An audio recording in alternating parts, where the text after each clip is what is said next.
നാളെ എന്ത് സംഭവിക്കുന്ന ഓർത്തുകൊണ്ട് ഇന്ന് ജീവിക്കാതിരിക്കുന്നതും നാളെ നമ്മുടെ കയ്യിലല്ലെന്ന് ഓർത്തുകൊണ്ട് ഇന്ന് അടിച്ചു പൊളിക്കുന്നതും രണ്ടും ആശയപരമായി തെറ്റാണ്. നമുക്ക് വേണ്ടതൊരു സമദൂര സിദ്ധാന്തമാണ്. എന്താണ് ആ സമദൂര സിദ്ധാന്തം?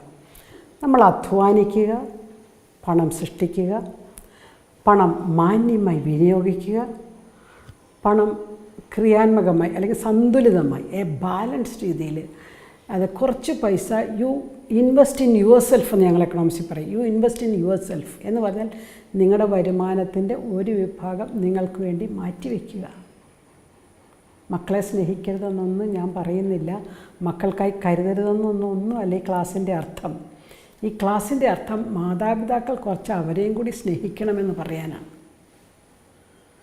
നല്ല ഭക്ഷണം അവർ കഴിക്കുന്നില്ല, നല്ല പോലത്തെ യാത്രകൾ, ആഗ്രഹമുള്ള യാത്രകളൊന്നും അവർ ചെയ്യുന്നില്ല, നല്ല വസ്ത്രം ധരിക്കുന്നില്ല.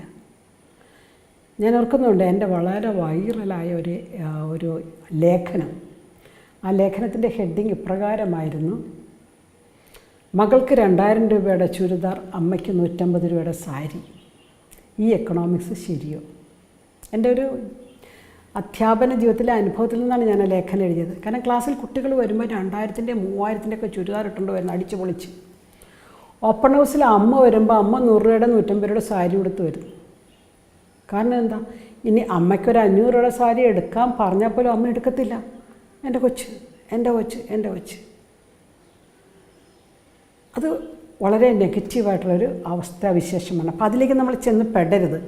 അപ്പോൾ ഭാവിയെക്കുറിച്ചുള്ള കരുതൽ അധികമായി കടന്നു വന്ന് ദാരിദ്ര്യത്തിൽ ജീവിക്കുന്നതും അമിതമായി ചെലവാക്കുന്നതും അമിതമായി സമ്പാദിക്കുന്നതും ശരിയായ സാമ്പത്തിക സമീപനമല്ല. നമുക്ക് വേണ്ടതൊരു സമദൂര സിദ്ധാന്തമാണ്. സമദൂര സിദ്ധാന്തം എന്ന് പറഞ്ഞാൽ നമ്മൾ ചേരാ നയം എന്നൊക്കെ പറയും. ഭാരതത്തിൻ്റെ കോണ്ടെക്സ്റ്റിൽ കൃത്യമായിട്ട് മനസ്സിലാക്കും.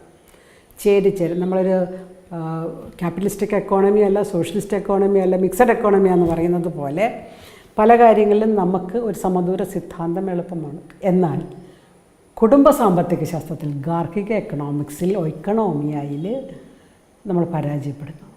അപ്പോൾ ഇവിടെ ബാലൻസിങ് ആവശ്യമുണ്ട്. ബാലൻസിങ് ആവശ്യമെന്ന് പറഞ്ഞാൽ ഇപ്പോൾ ചില അമ്മമാരൊക്കെ മക്കൾക്ക് വേണ്ടി ജോലി കളഞ്ഞവരെ എനിക്കറിയാം. മക്കൾക്ക് വേണ്ടി അമ്മമാർ ജോലി വേണ്ടെന്ന് വെച്ച് പിള്ളേരെ നോക്കും. ഈ കുട്ടികൾ വലുതായി കഴിയുമ്പോൾ പിള്ളേർ ചോദിക്കുക, ഞങ്ങൾ പറഞ്ഞ ജോലി കളയാൻ എന്ന് ചോദിക്കും. ചോദിക്കുന്നതിൻ്റെ തെറ്റും ശരിയല്ല നമ്മളിവിടെ അനലൈസ് ചെയ്യുന്നത്.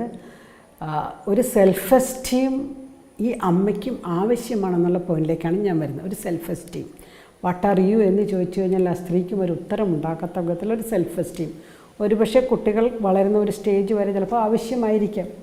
വിദേശ രാജ്യങ്ങളിലോട്ടൊക്കെ പോയിട്ടുണ്ടെങ്കിൽ നമ്മൾ രണ്ടുപേരും ഒരു രണ്ട് തലത്തിൽ നിന്ന് പ്രവർത്തിക്കുന്ന കാണാൻ സാധിക്കും. കൊച്ചമ്മയുടെ മാത്രമല്ല അച്ഛൻ്റെയും കൂടിയാണ്. കൊച്ചിന് പനി വന്നാൽ ആരാണ് ലീവ് എടുക്കേണ്ടത്? ഇതൊക്കെ ഇന്നത്തെ കാലത്തെ പ്രശ്നങ്ങളാണ്. ഞാൻ പറഞ്ഞ കുട്ടികൾക്ക് വേണ്ടി ജീവിക്കുന്നതിനകത്തൊരു തെറ്റുമില്ല. കുട്ടികൾ ദൈവം നമ്മളെ ഏൽപ്പിച്ച ഏറ്റവും വലിയ സമ്പത്താണ്. മാതാപിതാക്കൾക്ക് ദൈവം നൽകിയ ഏറ്റവും വലിയ സമ്പത്ത് എന്താണെന്ന് വെച്ചാൽ അത് കുഞ്ഞുങ്ങളാണ്. They are the greatest treasure and we are the custodian. നമ്മളെ കെയർ ടേക്കേഴ്സാണ്, നമ്മളെ ഏൽപ്പിച്ചു തന്നതാണ്. പക്ഷേ ഈ ഏൽപ്പിച്ചു തന്ന വസ്തുവിനെ അമിതമായി സ്നേഹിച്ച് ഇന്ന് പല മാതാപിതാക്കളും വിഷമിക്കുകയാണ്. കൗൺസിലിങ്ങിനൊക്കെ വന്നിട്ട് എൻ്റെ മുമ്പിൽ നിന്ന് കണ്ണുനീർ ധാരധാരയായി ഒഴുകുന്നത്. മക്കളെ സ്നേഹിച്ച് അവസാനം മക്കളിൽ നിന്ന് തിരിച്ചടി കിട്ടിയത്. അതുകൊണ്ട് നമ്മുടെ എപ്പിസോഡിൽ നമ്മൾ ചിന്തിക്കുന്നത് ജീവിതം ആസ്വദിക്കാൻ മുതിർന്ന പൗരന്മാരെയും കൂടി തയ്യാറാക്കണം.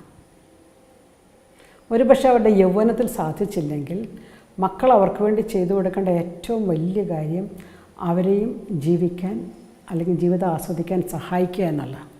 അല്ലാണ്ട് അമ്മമാരെ മാത്രം വിദേശത്തേക്ക് കൊണ്ടുപോയി വീണ്ടും അവരെ ഉപയോഗിക്കുന്നൊരവസ്ഥയിൽ നിന്ന് അവർ ജീവിക്കട്ടെ. ഒരായുസ് മുഴുവൻ മക്കളെ വളർത്തിയ നടുവൊടിഞ്ഞവരാണ്. വീണ്ടും അവരെ വീണ്ടും ഇതേ ജോലിയിൽ തന്നെ കൊണ്ടുപോയി അവരുടെ ജീവിതം ദുസ്സഹമാക്കാതിരിക്കാൻ മക്കൾ ശ്രദ്ധിക്കുക. വാർദ്ധക്യത്തിൽ പരിതപിക്കാതെ, മക്കളെ കുറ്റപ്പെടുത്താതെ ജീവിക്കാൻ നമുക്കവരെ പ്രാപ്തരാക്കണം.